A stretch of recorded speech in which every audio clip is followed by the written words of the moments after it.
हाँ दोस्तों, आज हम लोग इस्लाम धर्म की उत्पत्ति के बारे में बात करेंगे। मध्यकालीन भारत की पहला वीडियो है दोस्तों। इस्लाम धर्म की उत्पत्ति और इसकी शुरुआत के बारे में बात करेंगे। तो दोस्तों, अब पहले इस बात करने के बारे में बात करते हैं। तो सबसे पहले जानते हैं कि दोस्तों कि इतिहास के पिता किसे कहते हैं। तो दोस्तों, आप लोग को मालूम होगा कि इतिहास के पिता किसे कहते हैं दोस्तों। तो इतिहास के पिता हीरोडोटस को कहते हैं। हीरोडोटस को दोस्तों, हीरोडोटस को इतिहास का पिता कहा जाता है। और दोस्तों, हीरोडोटस की एक पुस्तक थी जिसका नाम था हिस्टोरिया। इसकी पुस्तक का क्या नाम था? हिस्टोरिया। इनकी पुस्तक का क्या नाम था दोस्तों? तो हिस्टोरिया। और दोस्तों, अगर हम इस्लाम धर्म की उत्पत्ति के बारे में बात करेंगे तो जो प्राचीन भारत है दोस्तों, प्राचीन भारतीय का इतिहास है, उसमें हम लोग हिंदू धर्म के बारे में बात किए हैं। केवल उसमें हिंदू राजाओं के बारे में ही बात करेंगे। लेकिन जब यही बात हम लोग दोस्तों मध्यकालीन के बारे में बात करेंगे तो इसमें हम लोग मुस्लिम धर्म के बारे में ज़्यादा बात करेंगे। मुस्लिम राजवंशों के बारे में बात करेंगे, दिल्ली सल्तनत के बारे में बात करेंगे। फिर और इसमें मुगलों का युग, मुगल के बारे में बात करेंगे दोस्तों। तो हम लोग चलते हैं, बात करते हैं मध्यकालीन भारत में। मध्यकालीन के भारत के बारे में तो बात करेंगे।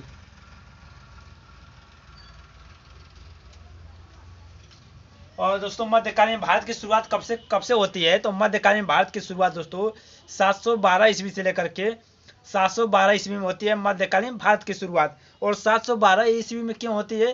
क्योंकि आप लोग को मालूम होगा दोस्तों कि 712 ईस्वी में मोहम्मद बिन कासिम का भारत पर पहला आक्रमण होता है। किसका? मोहम्मद बिन कासिम का, जो यूनानी था। मोहम्मद बिन कासिम का भारत पर पहला आक्रमण होता है 712 ईस्वी में। और इस्लाम धर्म की अंत कब होता है? तो औरंगजेब की जब मृत्यु होती है, कब? औरंगजेब की जब मृत्यु होती है 1707 ईस्वी में, औरंगजेब की जब मृत्यु होती है, वहीं से अंग्रेजों का आवागमन स्टार्ट हो जाता है भारत में। या कह सकते हैं कि अंग्रेजों का आगमन या ईस्ट अंग्रेजों का आगमन स्टार्ट हो जाता है जब उसकी मृत्यु होती है। तो बात करते हैं मध्यकालीन भारत के बारे में।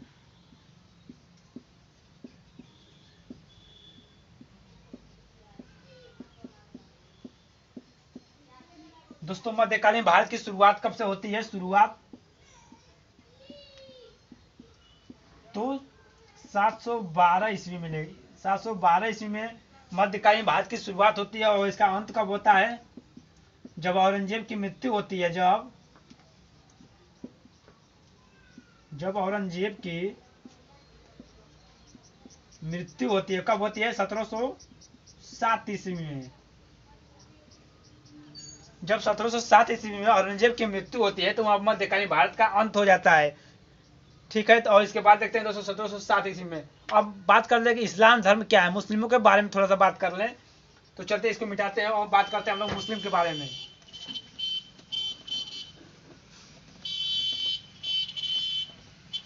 हम लोग बात करते हैं दोस्तों मुस्लिम क्या होता है। इस्लाम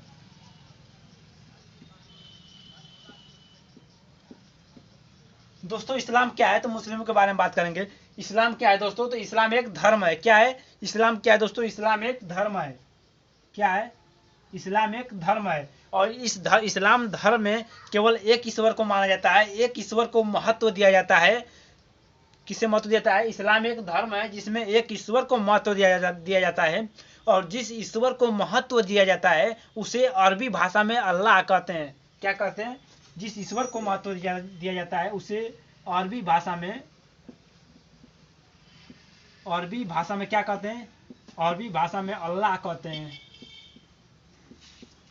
अरबी भाषा में अल्लाह कहते हैं। और फारसी भाषा में खुदा कहते हैं। फारसी भाषा में खुदा कहते हैं। ठीक है। इस्लाम में एक धर्म है जिसमें एक ईश्वर को महत्व दिया जाता है। और जिस ईश्वर को महत्व दिया जाता है उसे अरबी भाषा में अल्लाह कहते हैं और फारसी भाषा में खुदा कहते हैं। और इसके बाद इस्लाम के अब जो इस्लाम लोग थे दोस्तों,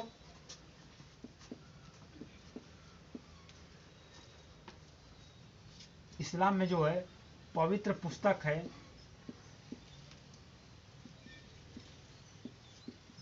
एक लाइन का क्वेश्चन है, वन लाइनर में पूछता है कि इस्लाम धर्म का जो पवित्र पुस्तक है उसका क्या नाम है, तो क्या नाम है, जिब्राइल। जिब्राइल, या तो जिब्राइल लिख कर देगा या देगा कुरान। क्या नाम है इसका, कुरान। ठीक है। और इस्लाम धर्म का जो पवित्र महीना होता है वो कौन सा महीना होता है, इस्लाम धर्म में आप अगर एक सच्चा मुस्लिम है तो उनका जो पवित्र महीना होता है वो रमजान का महीना होता है। इस्लाम धर्म में पवित्र महीना कौन सा होता है, पवित्र महीना कौन सा महीना होता है, रमजान का महीना होता है, रमजान का महीना। इस्लाम धर्म में जो पवित्र महीना कौन सा होता है, तो रमजान का महीना होता है। और इसी रमजान के महीने के बाद दोस्तों इस्लाम धर्म में ईद मनाई जाती है, इसी रमजान के महीने के बाद। और ठीक बात। और जो इस्लाम धर्म में जो पवित्र दिन होता है, कौन सा दिन होता है, जुम्मे का जो दिन होता है, इस्लाम धर्म में पवित्र दिन माना जाता है। पवित्र दिन कौन सा होता है, पवित्र दिन, इस्लाम धर्म में जो पवित्र दिन होता है वो जुम्मे का दिन होता है। जुम्मा, जुम्मा, जुम्मा, जुम्मा का दिन, जुम्मा का जो दिन होता है इस्लाम धर्म में पवित्र दिन माना जाता है। और जुम्मा का दिन कौन सा होता है, शुक्रवार होता है। कौन सा दिन होता है दोस्तों, शुक्रवार। और जो एक सच्चा जो मुस्लिम होता है वह प्रत्येक दिन दिन भर में कम से कम 5 बार नमाज अदा करता है। लेकिन जो जुम्मा वाला जो दिन होगा नमाज अदा करेगा वो मस्जिद में नमाज अदा करना चाहिए। ये इस्लाम धर्म में पवित्र स्टेप लिखा गया है। तो जो जुम्मे वाला दिन होगा ये कहाँ पर नमाज अदा करेगा, तो मस्जिद में, मस्जिद में नमाज अदा करता है। देखिए इस्लाम धर्म में, इस्लाम क्या है, एक धर्म है जिसमें एक ईश्वर को महत्व दिया जाता है। और जिस ईश्वर को महत्व दिया जाता है उसे अरबी भाषा में अल्लाह कहते हैं और फारसी भाषा में खुदा कहते हैं। और दोस्तों इस्लाम धर्म में न ही उस ईश्वर, न ही अल्लाह की कोई मूरत है, न ही कोई सूरत है। इस्लाम धर्म में अल्लाह की न कोई मूरत है और न ही कोई सूरत है। इसलिए इस्लाम धर्म में मूर्ति पूजा प्रतिबंधित किया गया है। इसलिए इस्लाम धर्म में मूर्ति पूजा को प्रतिबंधित किया गया है। चलिए क्या लिखे, मुस्लिम मूर्ति पूजा को नहीं किया जाता है। और इस्लाम धर्म में हो गया दोस्तों पवित्र। और इस्लाम धर्म का जो पवित्र स्थल के बारे में बात कर लिया जाए, इस्लाम धर्म का जो पवित्र स्थल है वो कौन सा है दोस्तों, मक्का है। कौन सा, मक्का प्लस मदीना। सब एक एक कहानी स्टेप से जुड़ी हुई है। सब धीरे धीरे आगे बढ़ते रहेंगे, पढ़ते रहेंगे। एक भी कहानी बिना ही कहानी के, एक भी जो स्टेप है बिना कहानी से जुड़ा हुआ आपको नहीं मिलेगा। पहला मक्का है, इस्लाम धर्म का जो पवित्र स्थल है वो मक्का है। और ये क्या है, मदीना है। कहा जाता है कि जो प्रत्येक जो सच्चा मुस्लिम है उसे अपने जीवन भर में, जीवन काल में कम से कम एक बार मक्का और मदीना की यात्रा कर लेनी चाहिए। ये दोनों स्थल कहाँ है, सऊदी अरब में है दोस्तों, मक्का और मदीना। और तीसरा जो स्थल है, इस्लाम धर्म का जो तीसरा स्थल है जो वर्तमान में करंट में चल रहा है उसका नाम है जेरूसलम। क्या नाम है, जेरूसलम। जेरूसलम, जेरूसलम में दोस्तों ईसाई धर्म का भी स्थल माना जाता है जेरूसलम को, और मुस्लिम धर्म का और हिंदू धर्म का तीनों का स्थल है जेरूसलम। ये कहाँ है, इजराइल में है। इसी में दोस्तों इसके लिए बहुत विवाद होता है जेरूसलम के बारे में। इसे जो इजराइल है, यहूदी देश है, उसकी राजधानी कहाँ है, जेरूसलम में ही स्थापित किया है। तो इस्लाम धर्म के ये तो थोड़ा कॉन्सेप्ट के बारे में बताएं दोस्तों, क्या होता है इस्लाम धर्म, और कुछ बता नहीं है, ठीक है। हाँ, एक तो काफिर किसे कहते हैं, काफिर, काफिर एक शब्द आता है दोस्तों, काफिर। तो काफिर किसे कहा जाता है, जो मुस्लिम धर्म में ऐसे मनुष्य, उस समय मध्यकालीन भारत में ऐसे लोग जो मुस्लिम धर्म को नहीं मानते थे उन्हें काफिर कहा जाता था।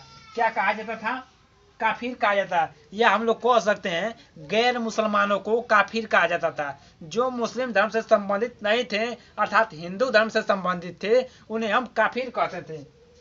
काफिर गैर मुसलमानों को,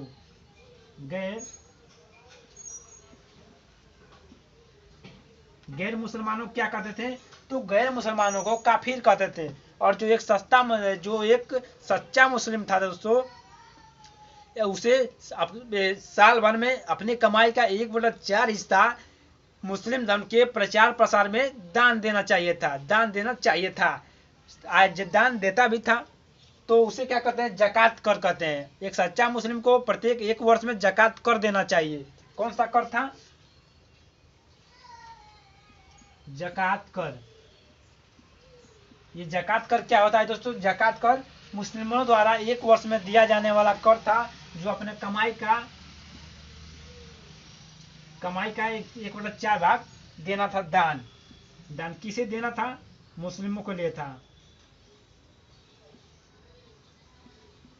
ये मुस्लिमों के लिए काम देता है। वीडियो बन रहा है ना? ओहो, बन तो रहा है, लेकिन ठीक है, इसको हटा दें। चलिए वीडियो बना, ठीक है। दान ये क्या था? कमाई का 1/4 हिस्सा मुस्लिमों को दान दिया जाता था। तो ये होगा, ये तो हो गया दोस्तों ये परिचय के बारे में। अब हम लोग बात करते हैं इस्लाम धर्म की उत्पत्ति के बारे में।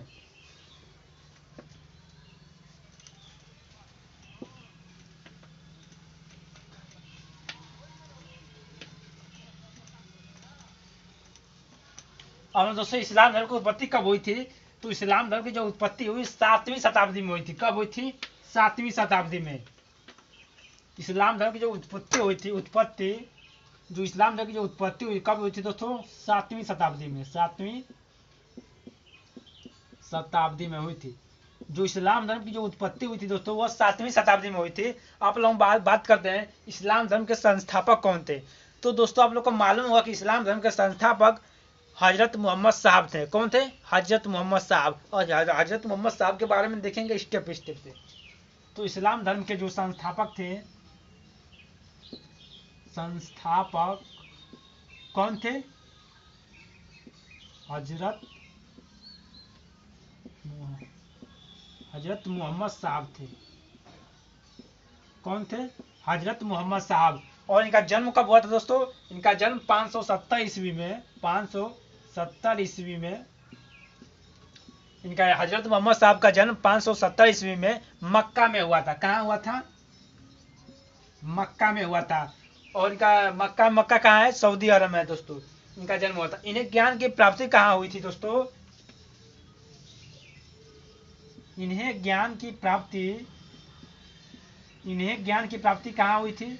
तो इन्हें हजरत मोहम्मद साहब को ज्ञान की प्राप्ति हीराकुंड नामक गुफा में हुई थी। कहाँ हुई थी? हीराकुंड नामक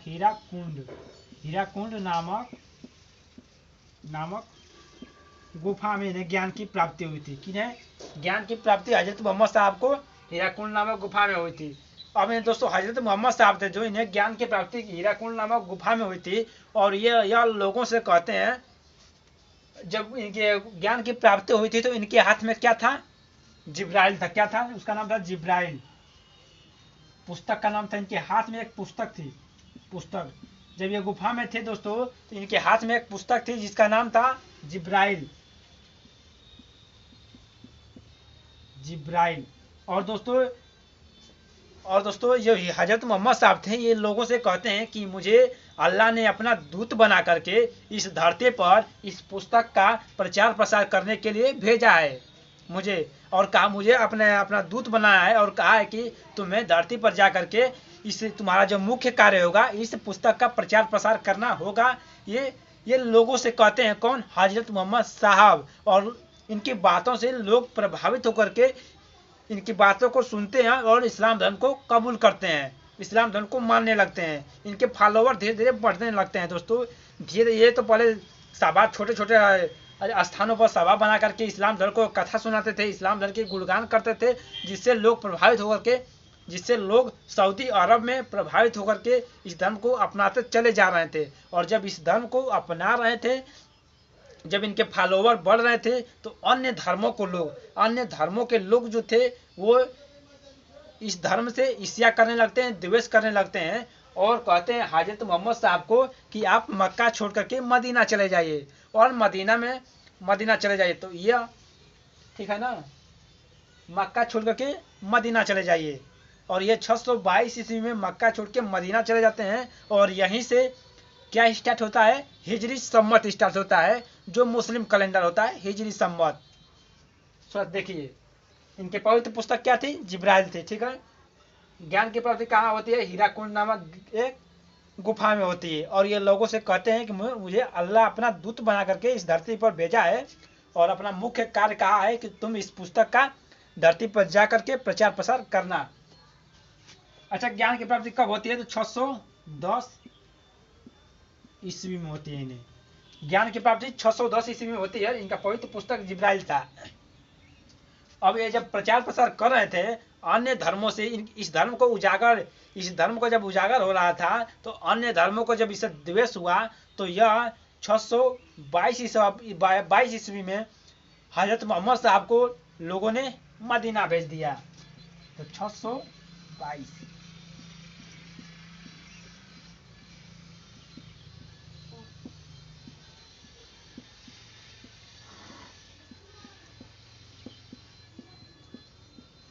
622 में क्या होता है दोस्तों, 622 में ये मदीना चले जाते हैं। कौन, हजरत मोहम्मद साहब।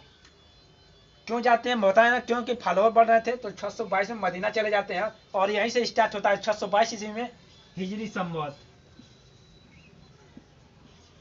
हिजरी संवत जो क्या होता है, इस्लामिक कैलेंडर होता है। इस्लामिक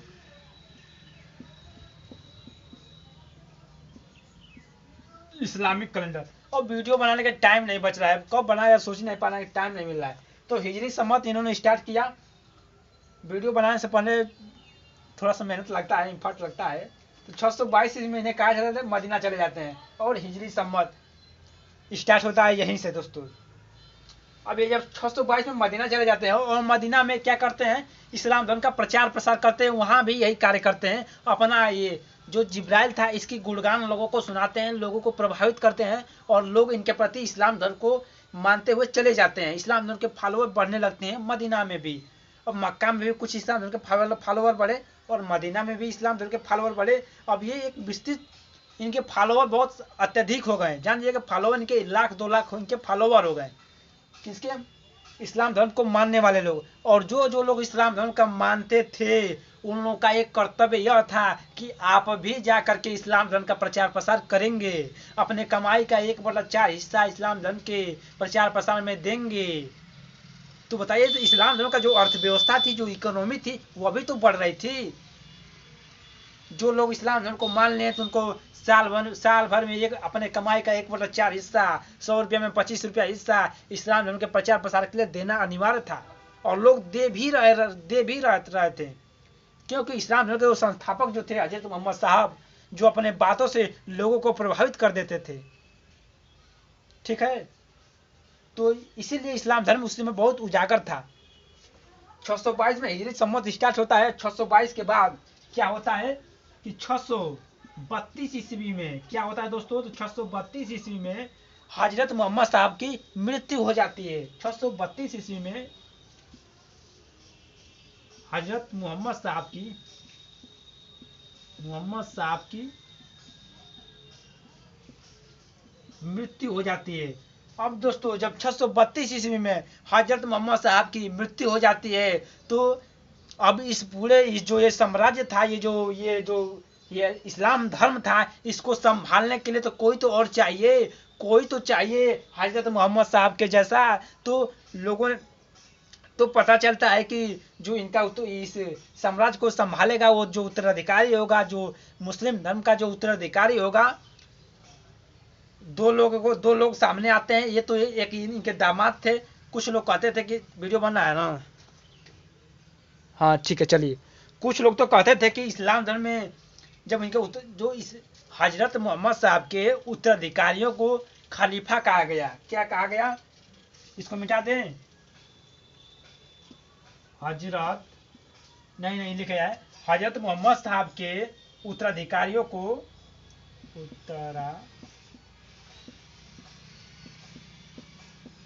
हजरत मोहम्मद साहब के उत्तराधिकारियों को क्या कहा गया, खलीफा कहा गया। खलीफा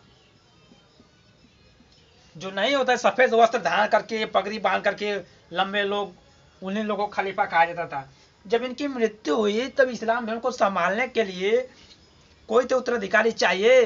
तो इस्लाम में जो हजरत मोहम्मद साहब थे, इनका एक दामाद हुआ करता था जिसका नाम था अली, और इनका एक ससुर थे जिनका नाम था अबू बक्र। कुछ लोग कहते थे कि नहीं, इस्लाम धर्म के पहले उत्तराधिकारी अली बनेंगे। कुछ लोग कहते थे कि इस्लाम धर्म के पहले जो उत्तराधिकारी होंगे वो अबू बक्र बनेंगे। जो युवा थे, नौजवान थे, वो कहते थे कि इस्लाम धर्म के पहले उत्तराधिकारी अली बनेंगे, कि अली युवा थे। और कुछ लोग कहते थे कि जो बूढ़े लोग थे वो लोग कहते थे कि इस्लाम धर्म के जो पहले उत्तराधिकारी होंगे वो अबू बक्र बनेंगे, क्योंकि अबू बक्र थोड़े बूढ़े थे। तो दो मत यहाँ पर उत्पन्न होता है, दो मतों का यहाँ पर उत्पन्न होता है, और दो मतों के बीच तालमेल नहीं बैठ पाता है। तो इसके आगे हम लोग कहानी देखते हैं। अभी थोड़ा सा मिटाने दीजिए। दो यहाँ पर मत उत्पन्न हो जाता है उत्तराधिकारी के।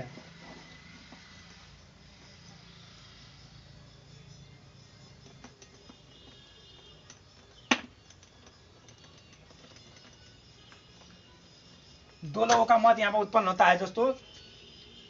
बेनवा से इसलिए मिटाते हैं, बड़ा क्लीन मिट जाता है, इसलिए बेनवा को देखते नहीं। ठीक है, देखिए क्लीन मिट जाता है।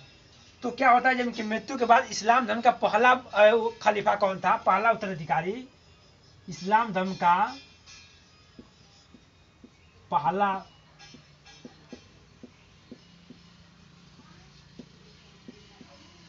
इस्लाम धर्म का पहला उत्तराधिकारी, या हम कह सकते हैं पहला खलीफा कौन बनता है, तो अबू बक्र बनते हैं। कौन?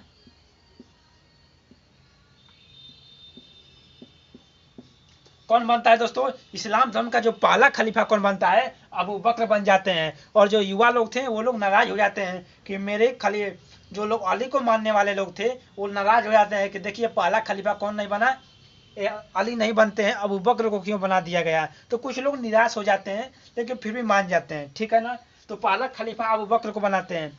कहते हैं चलो पहला नहीं बना था दूसरा तो बन जाएंगे, दूसरा नहीं बना तो तीसरा तो बन जाएंगे। देखते हैं, पहला खलीफा अबू बक्र बनते हैं। और दूसरा खलीफा कौन बनता है? दूसरा खलीफा कौन बनता है? तो इस्लाम धर्म में जो दूसरा खलीफा था कौन बनता है दोस्तों? तो कौन बनता है? और तीसरा खलीफा ये उमर बनते हैं और ये उस्मान बनते हैं। दूसरा खलीफा उमर बन जाते हैं और तीसरा खलीफा उस्मान बन जाते हैं। ठीक है ना। अब चौथा खलीफा की बात, ये उमर चाहिए ना, दूसरा उमर और तीसरा उस्मान। ऊपर नीचे नहीं ना है, देख ले थोड़ा। तो ये तो थोड़ा सा देख लिया जाए। उमर उस्मान सही है, उमर उस्मान सही है, उमर उस्मान। और चौथे खलीफे की जब बात आई दोस्तों कि चौथा खलीफा कौन बनेंगे, चौथा खलीफा जाकर के बने, कौन खलीफा बने? चौथा खलीफा बने थे अली बने। अब जाकर के अली बना। जब जाकर के चौथा खलीफा जब अली बनते हैं, चौथा खलीफा कौन बना? अली। तो जब अली के जो लोग फॉलोवर थे, जो अली को मानने वाले थे, अली ने भी कुछ अच्छा कार्य किया, तो अली के जब शासन के दौरान अली के फॉलोवर बढ़ने लगे और अपने और खुद कहने लगे कि नहीं हम लोग तो पहले खलीफा अली को मानेंगे, और लोगों को भी कहेंगे कि आप भी मानिए। पहले खलीफा कौन थे? अली होंगे। लेकिन कुछ लोग कहते हैं कि नहीं, मैं पहला खलीफा अली को नहीं मानूंगा, मैं पहला खलीफा अबू बक्र को मानूंगा। यहाँ पर दो धर्म हुए, आप दो लोग, यहाँ पर दो मत उत्पन्न हो रहा था। फिर से अली के शासन के दौरान दो मत उत्पन्न हो रहा था। कुछ लोग कहते थे कि मैं अली को पहला खलीफा मानूंगा, कुछ लोग कहते थे कि नहीं मैं पहला खलीफा अबू बक्र को मानूंगा, अली को चौथा खलीफा मानूंगा। अब यहाँ पर दो धर्म उत्पन्न होने लगे। तो यहाँ पर दो मत उत्पन्न होने लगे। तो पहला है, तो क्या होता है कि जो लोग अली को मानने वाले